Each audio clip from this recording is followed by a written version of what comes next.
evidence in this case. But really, at the end of the day, you have to ask yourself if what they're saying is really truth or fiction, fact or fiction. I don't know if some of you recall, but I had asked a question specifically about what you were holding in your hands. And right now, for instance, you're all holding notepads and pens. That would be a fact, right? And in this case, for instance, I had asked before about the idea of, I can just do this, right? Microphone.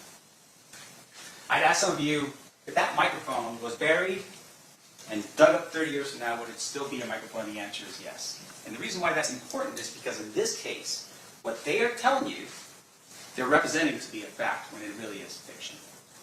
And it's up to you to determine what the facts are in this case. Now I'm going to give you a timeline here for you to understand just a little bit of how this is going to work, because there's so much evidence in this case that we have to sort of compartmentalize some things. And what I've done is really just sort of focused on the 3 detectives that work this file from beginning to now. First detective you will hear about is Detective Becker. He works the file. He's the original detective on the scene. Detective Long takes over the case for about 15 years or so. And then it ends with Detective Mogg, who presents this to the grand jury in 2023. But why this timeline is relevant is because you have to see the span of time for yourself. 30 years. And ask yourself this: what facts do they have after 30 years? Now, Detective Becker does what every homicide detective does when he arrives on scene. He's assigned to the case. He starts his investigation. At that particular time, though, Tupac Shakur was not dead. He was critically injured. He was at UMC. And it isn't until 6 days later that he passes away. But Detective Becker starts his initial investigation because it's pretty serious. And as a result, he just takes over the investigation. What he will testify to is that Flamingo Cole on a Saturday night, in the middle of a fight between Mike Tyson and Bruce Seldon, it was very busy when he arrived. And he arrived at a time where he was able to determine cartridge casings, .40 caliber, that was found at the scene. That's another fact for you. But at some point they're going to learn, he learns that potentially it was a Glock 40 that was the actual firearm that was used in this case. And then when crime scene analysts arrive on scene, they document the evidence. And they document the cars. That will be important, and you'll determine at some point why the cars are documented. And with regard to Detective Becker, what he'll tell you is police officers write reports. Critical. Hugely important. Why? Because at some point in the future, like in this case 30 years later, Detective Becker will not remember details like he would if he had, what? His report in front of him. And that's going to be important for you to consider in this case. Now, what Detective Becker does, though, is because of the outcry, the attention, the media focus on this case, he took his file and he secured it in his office under lock and key.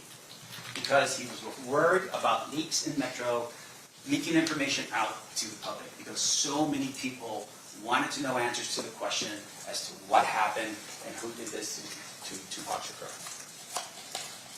Now, what you're going to find is, when Detective Becker testifies in this case, that a lot of his reports are now missing. They're gone. Which is Metro's responsibility to hold and to pass on to the next detective, and then finally to the next detective. Now, Detective Becker also did not trust Compton PD. Why is that important in this case? Because there's an individual by the name of Reggie Wright Sr. He was a lieutenant working in Compton in charge of the gangs in Compton in terms of investigations. His son is Reggie Wright Jr. He was the head of security for Death Row Records, the same security that was here in Las Vegas on the 9th of September 7th, 1996. Death Row Records was affiliated with Mob Haru Blood, and Detectives Ladd and Brennan from Compton answered directly to Reggie Wright Sr. Becker did not trust Compton PD. And the one thing that he really didn't trust is that most of their information came from confidential informants that were not reliable. And he'll tell you that. And because of his intuition, Compton PD was shut down in September of 2000 due to internal corruption. They just evaporated that police department, and the sheriff's department for LA County absorbed the responsibilities for the police department in Compton because of the corruption that was there.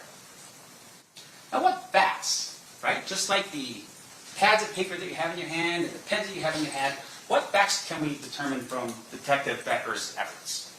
First and foremost, we know that Tupac was shot multiple times. That's a fact. That can be proven. We know that it was with a .40 caliber firearm. That's a fact, due to the cartridge casings. On the corner of Flamingo and Cobalt. That's also a fact. Right? We're on board so far? We know the date, September 7th, 1996. That is a fact. At 11:17 p.m., we know that to be a fact as well.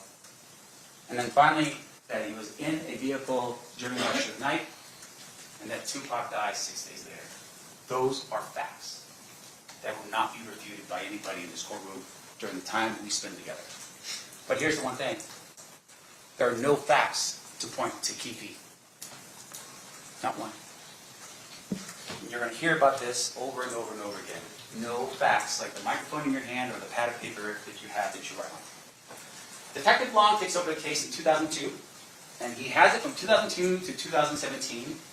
He was, interestingly enough, on the gang unit, and at the time of the shooting, he was in gangs, and he had been one of the first to arrive on scene. He will testify and tell you that every time he did something on this file, he wrote a report. Because that's important. That's what you do as a police officer. And he conducted follow-up interviews, and he made some travel to Compton. He will tell you those things. That's his role in all of this. But here's the thing. Detective Long also encountered some challenges in this case. They had to hide the case file with Metro because people were still accessing the file in Metro, and they weren't authorized to do so. So they changed the case number so that people couldn't find the file.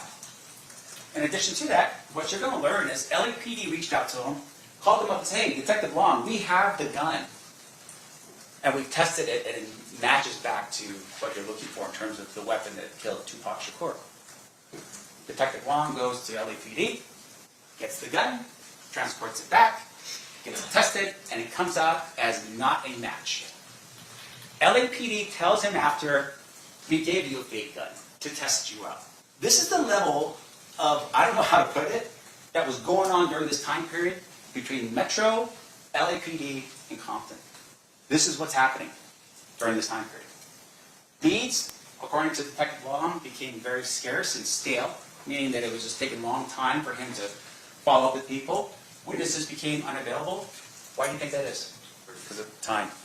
So as a result, memories started failing because of that time. So Detective Long had these challenges. But here's what Detective Long does. He interviews Keefe in 2009. Sits him down, has an interview with Keefe, just like the state said. And guess what happens? Detective Long doesn't even know that Keefe had actually spoken to a task force the year before. How is that possible? Metro is the agency responsible for the investigation of Tupac Shakur's murder, and they don't even know about this. No one in that room in 2008 told Detective Long or Metro what was going on. And you know who was in the room in 2008? You had FBI in the room. You had DEA in the room. You had LAPD in the room. You had the United States Attorney for the Central District of California in that room. And Detective Long does not know about any of that. What you will also learn is out of all those people in that room, not one person verifies what Keefe D tells them. That the FBI, the gold standard of investigation in our country, did not go out and follow up on what was said. Now, one of the things the state showed you was a picture of a car and indicated there was 4 individuals in that car. And he'd tell you that at some point, 3 of those individuals are dead, and Keefe is the only one that's remaining. But at the time that he gives his statement to the task force in 2008, there's another individual that's still alive. They never interviewed that individual to verify that that information was true. Why not? Because the FBI just fell asleep? That the LAPD just didn't care? Keefe was never charged for any of what he said during that time period. And it's because they knew he was full of crap. Otherwise they would have. Why wouldn't they? When Detective Long comes back to Las Vegas, he goes and he talks it over with the Clark County District Attorney's Office. And you know what happened then? They didn't charge the case either. In 2009. Ask yourself the reason why that is. Is it because they just didn't care about Tupac Shakur or his life? Or is it because they looked into it and realized, we can't verify this information, we don't believe this to be true? Why would the Clark County District Attorney's Office not charge him in 2009? Now, what facts do we get out of Detective Long based upon what he did for those 15 years? We don't have any facts. Outside of statements made, allegedly by Keefe D and other people, we don't have anything to verify any of that information. Not one single thing to corroborate the statements made by that man in 2008 or 2009. Not only by Metro, but by the FBI, by LAPD, by the DEA, by the United States Attorney's Office. No one corroborates any of this. So, 2017 comes along, and an entity called the Center of Investigative Reporting, they file what's called a FOIA request with Metro. And what that means is, FOIA is the Freedom of Information Act. It allows or requires government agencies to give up information if you ask for it. That's the point. It's to be transparent. And people wanted to know what was going on with the murder files. This is 2017. This is years after any of the statements that were made and anything else. Where's the investigation? What's going on? Well, Metro said, no, we're not going to give it to you. So in 2018, the Center turns around and files a lawsuit against Metro to force them to give them the file, to show them what work had you been doing over, at that particular point, I don't know, what's that, 20 years? That's when Detective Mogg enters the picture. What you will learn is that Detective Mogg basically says, I'm here just to close out the case. He's not here to solve the mystery of who killed Tupac. So with everything you have in front of you that you're now hearing for the first time in terms of the statements that were made in 2008, 1998, 1990, whatever, Detective Mogg comes along and says, I'm just here to close out the case. That's his role. And what you're going to learn is Detective Mogg received a copy of what's called the Death Row Chronicles in 2018. It's not a deposition. It's not testimony under oath. It's edited, and it's done for extreme purposes. He receives a copy of it. You know what happens when he receives that copy of the interviews that the state has basically shown you in this case? No charges filed. Why? So, Keefe writes a book, allegedly. Right? Allegedly, he writes this book called Controversy Legend in 2019. You know what happened with the book? Right? Even he confesses to it. What you find is, no charges filed. What is going on? District Attorney's Office doesn't want to charge the case. No charges filed when the interview happens. No charges are filed when the book is written. What is going on? 5 years goes by, and nothing is going on with the case. But Detective Mogg says he's closing it out. Detective Mogg turns around and applies for what's called a search warrant. Now, what a search warrant is that in July of 2023, around that time period, a search warrant requires a police officer to get permission from a judge to basically violate the sanctity and privacy of your home. Right? There's got to be legal reasons for it. He's got to go through that process, and he's got to ask permission from a judge in order for him to get that. And what he does in that search warrant application is he assures the judge, hey, what we are looking for is in the home. The thing that's going to help us solve this crime, who killed Tupac, is in the home. And he signs an affidavit, and that's important. I want you to remember this. He signs an affidavit attesting to what he's saying to this judge to be true and correct. What he says is, I think we have evidence in Keefe D's home that will solve the murder of Tupac. So up until this point, they've got all these statements. They can't be corroborated. So now they're saying, we have evidence in this home that we think probably is in the home. And as a result, we're going to find this evidence. It's going to help us solve this case. What I'm going to tell you right now is they don't find it. And in the meantime, Detective Mogg retires. He now becomes Mr. Mogg. And Mr. Mogg goes to the grand jury. And in the grand jury, it's a secret proceeding. We're not there. The defense, isn't sitting like we are here. It's just the prosecutors. There's a panel of people called the grand jurors. And you have people come up and they testify under oath. And there's really no way for the defense to challenge any of it because it's done in secret. We don't really know about it. But in this particular case, Mr. Mogg is sworn to testify truthfully. And you know what Mr. Mogg does? He just reads pages of the book into the record.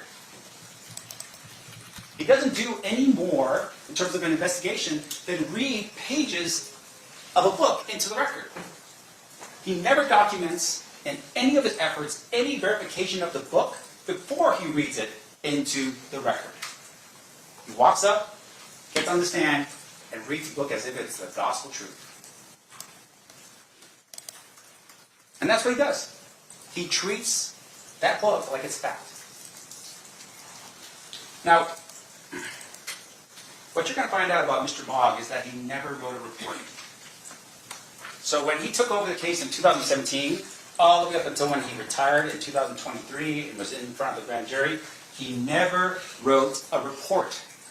Not one time. Not like Detective Becker, and not like Detective Long, and not like any other police officer who does their job. This man never writes a report. In fact, what happens is he transitions, right? He's a Metro detective, he retires, and then he gets a job working as an independent contractor for the district attorney's office as an investigator. And as an investigator, he doesn't have any police power. He continues to work as a lead detective on this case. Even though the procedure is you hand your file and your officer's report to the next detective in line. That's how this works. But he keeps the file for himself and he starts billing against the file after he retires as a detective with Metro. Because now he's an independent contractor. That's important to know. Why is that important? Because what the evidence is going to show you is that he backloaded his work. And when he finally writes a report, it's not an officer's report, it's an investigative report that spans from 2018 to current, and we just received it about 5 weeks ago. The importance of capturing everything you do, the accuracy that you would need to be able to be in court on a murder case, not some type of, college paper that you forgot to do and then the last second just put something together and, get it out the door.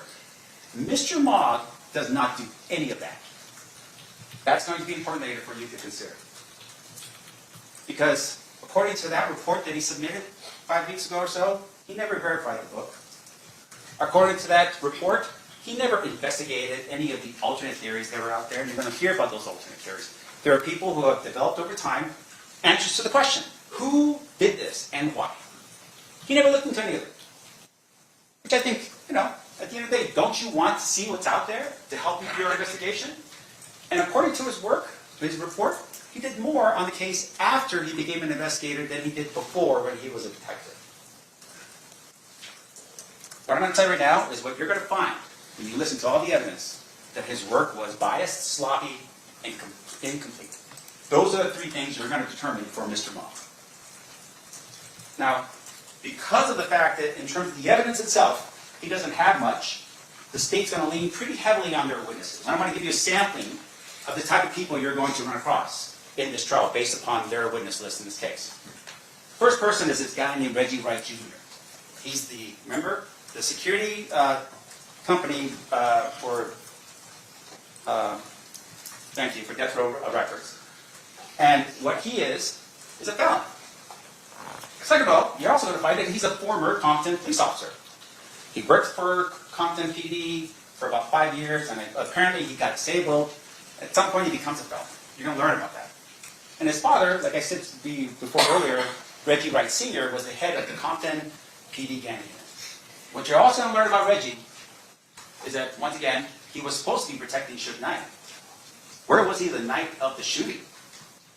In addition to that, he orders his security team to not carry firearms the night of the shooting, before the shooting took place.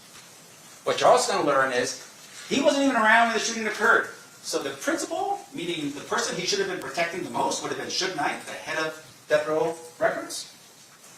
This man was nowhere to be found. He was sitting at a club called 662 down the street, waiting for Suge to show up, while he left his people that were working for him unarmed in the vehicles behind Suge Knight. And when push comes to shove, he orders his people to lie to police during their investigation. That's going to be called by them. That guy's going to be then. In addition to that, when everything was said and done, Suge Knight went to prison because he was not supposed to be in a fight in Las Vegas. He violates his release. Guess who takes over Capitol Records? Reggie Wright Jr. Now, the state is also going to bring in other people with unreliable positions, including criminal histories, financial motivations, and inconsistent statements. That are the people and the quality of the evidence that you're going to listen to in this case. Just to give you another example, there's going to be an individual by the name of Devonta Dirt Rockley. Who is he? He's been a paid informant for years. You're going to hear that they have paid him to be an informant. He will, of course, say whatever he needs to say to avoid his own criminal actions, but his testimony will be inconsistent. And that's what you have to really rely on, is what exactly is he going to say, and can you even believe it? In addition to that, you're also going to learn about a disgraced LAPD detective by the name of Greg Cady. The state told you about him. He wrote a book. He benefited off of what was happening with regards to Keefe D. Now, Greg Cady, he stole the file. What you're going to learn is he actually stole the file. He took the Tupac and the Biggie case files and walked out the door. This is an LAPD detective that they are using, or one of the people that they're going to be focusing on to establish their case. He writes the book, and then he holds himself out as the person who solves the murder. That's Greg Cady. That's the LAPD detective. Now, what you're also going to learn is Greg Cady, when he was a detective with LAPD, was basically caught manipulating witnesses. And because he was caught manipulating witnesses, it led to cases being overturned as a result. There was a court finding on this issue. A judge determined that. And there we go. That's Greg Cady. That's a witness in this case from that. Now, your challenges, right? I mean, gosh, we're sitting here, there's cameras in the room. I mean, there's things going on. But it's really time. Like, how do you, as jurors, try to figure out time on this case? There's been so much time. Delays. By who, though? And there's corruption. How do you look at your information that you're receiving with anything more than just like skepticism? Like, you're going to look at this stuff and be like, well, I mean, you have a motive to lie. You have a motive to tell or deceive. And it's because at the end of the day, there's not actual facts. When you get past all the talk and me talking, just look at the actual facts. What facts do you have to support any of what Keefe D said in any of his interviews or in the book?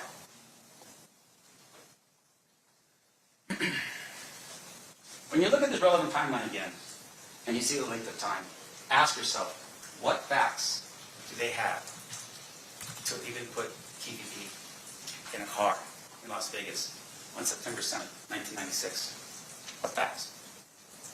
When you look at the video that happened at the MGM, look for them. Try to find them in there. Try to find any of the other individuals. Remember, he said there's 3 individuals in the car with him and Orlando Anderson. Orlando's in the video because he's getting beat up. Find any of those other individuals on the videos of the MGM. Look for evidence that shows that Keefe D was even in Las Vegas on the night of the fight.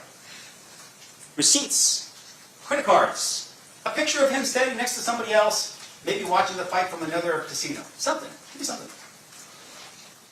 In the book, you're going to learn that Keefe says that he was at the fight. He was sitting on the second row. He was sitting with all the celebrities, and he's dressed in his finest gear. There's not one iota of proof that he was ever at that fight. But you know who does show an iota of proof that he was at the fight? Suge Knight. Suge Knight was raided, and at some point, there is a ticket stub to that fight, the Tyson versus Selden fight with Suge Knight's possession. Because he went to the fight. And you would think, a fight like this, you want to show everyone that you were at the fight. There's no evidence at all that man was even at the fight. When we take fact versus fiction, really at the end of the day, what you're going to hear from witnesses that will testify to this is that Keefe D was known to do this.